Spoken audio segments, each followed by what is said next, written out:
छत्तीसगढ़ शासन के माध्यम से श्रम कल्याण मंडल के द्वारा भेजे गए 2 नवीन योजनाओं की स्वीकृति मिली है और इन 2 नवीन योजनाओं की स्वीकृति के संबंध में जानकारी देना और सभी श्रमिकों तक आप लोगों के माध्यम से अपनी बात को पहुंचाना, ये हमारा उद्देश्य था।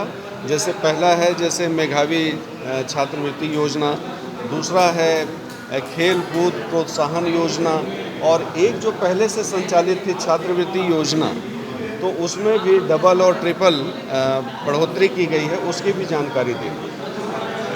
जो पहली आपने योजना बताई तो उसमें क्या है, क्या प्रावधान है, कितना पैसा मिलेगा, कितनी मदद मिलेगी? एक तो जैसे संशोधन जो कराए हैं हम लोग छात्रवृत्ति में, पहली से 8वीं तक के बच्चों को 1,500 रुपये छात्रवृत्ति, मेधावी छात्रों को नहीं, मेधावी अलग है। हाँ। और छात्रवृत्ति की योजना जो पहले से संचालित है वो अलग है। कितना मिल रहा है उनको? जैसे पहले मान लीजिए कि 1,500 रुपया प्रति वर्ष मिलता था पहली से 8वीं तक के बच्चों को, उसको हम लोग 1,500 रुपये कर दिए, 1,500 से 3,000 रुपये कर दिए। और उसी तरीके से 9वीं से लेकर 12वीं तक के बच्चों को 3,000 रुपये छात्रवृत्ति मिलता था, उसको 6,000 रुपये कर दिए हैं। जो कॉलेज के जो बच्चे हैं कि BA BSc BCom जो कर रहे थे, जिनको पहले 5,000 रुपये मिलता था, उसको 15,000 रुपये कर दिए हैं। और मेधावी छात्रवृत्ति योजना के अंतर्गत जो 85% या उससे अधिक अंक प्राप्त करने वालों को 10वीं 12वीं के बच्चों को प्रत्येक बच्चों को 5,000 रुपये उनको छात्रवृत्ति के रूप में दी जाएगी। साथ ही जो टॉप 10 आएंगे उनको 25,000 रुपये दिया जाएगा। और तीसरा ये है कि जैसे अगर शासकीय सीट में यदि उनका सिलेक्शन होता है, मेडिकल कॉलेज में, इंजीनियरिंग कॉलेज में या अन्य जो उच्च शिक्षा में सिलेक्शन होता है, तो उसमें 50,000 रुपये प्रति वर्ष शिक्षा प्राप्त करते तक मंडल के माध्यम से दी जाएगी। खेल कूद प्रोत्साहन योजना के अंतर्गत जिला स्तर पे, संभाग स्तर पे, प्रदेश स्तर पे, राष्ट्रीय स्तर पे, अंतर्राष्ट्रीय स्तर पे 5,000 रुपये से लेकर 1.5 लाख रुपये तक उनको प्रोत्साहन देने के उद्देश्य से, उनको खेलकूद में बढ़ावा के उद्देश्य से, उनके जीवन स्तर पर सुधार लाने के उद्देश्य से 1.5 लाख रुपये तक मंडल के माध्यम से दी जाएगी। एक बहुत बड़ा कन्फ्यूज़न है, आप संगठित क्षेत्र में आते हैं, इसमें 3 प्रकार के लोग हैं, तो आपका जो विभाग है वो उसमें किस प्रकार के क्षेत्र के लोग आते हैं? और संगठित क्षेत्र में जैसे कितने मजदूर होना चाहिए तो वो संगठित क्षेत्र की कंपनी मानी जाती है? ये सवाल एक बहुत कन्फ्यूजिंग है। नहीं है, कन्फ्यूजन है और बहुत बार इसकी चर्चा भी विस्तार। जी। जो भी संस्थान है, हाँ। मान लीजिए कि अगर एक कोई होटल है जिसमें 10 या 10 से अधिक की संख्या में हाँ। श्रमिक कार्यरत हैं। श्रमिक का मतलब ये नहीं है कि कुदार चलाने वाला ही व्यक्ति हो, बल्कि 25 वेटर ही हो। हाँ, वेटर ही हो, ऐसा नहीं है।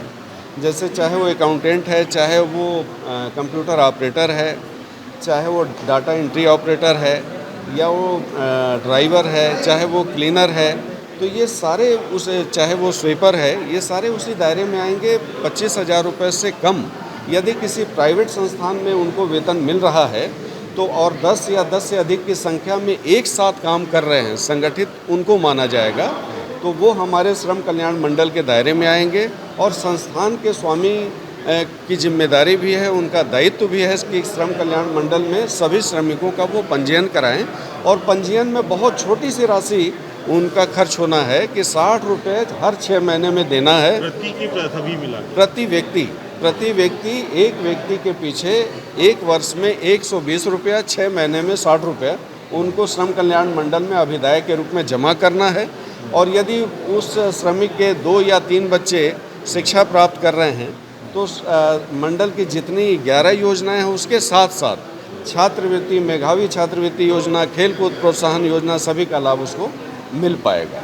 एक सवाल और है, लगभग हम लोग देखते हैं कई कंपनियां या होटल हैं, हाँ। जहां 20-20 लोग काम कर रहे हैं लेकिन उनकी एंट्री नहीं होती है। हाँ। तो उसके लिए आप लोग क्या कर रहे हैं कि पहली बार ऐसा हुआ है कि कांग्रेस की सरकार के माध्यम से जब हम लोगों को जिम्मेदारी दी गई, और उससे पहले मैं एक आंकड़ा देख रहा था कि 18 वर्षों में 465 नोटिस जारी किए गए थे पूरे प्रदेश में, और हम लोग अभी 17,000 नोटिस जारी किए हैं। उसके कारण ये स्थिति भी एक बनी है कि 2,93,000 श्रमिक पंजीकृत थे, और आज हमारे एक छोटे से कार्यकाल में 4,18,000 की संख्या को हम पार कर चुके हैं।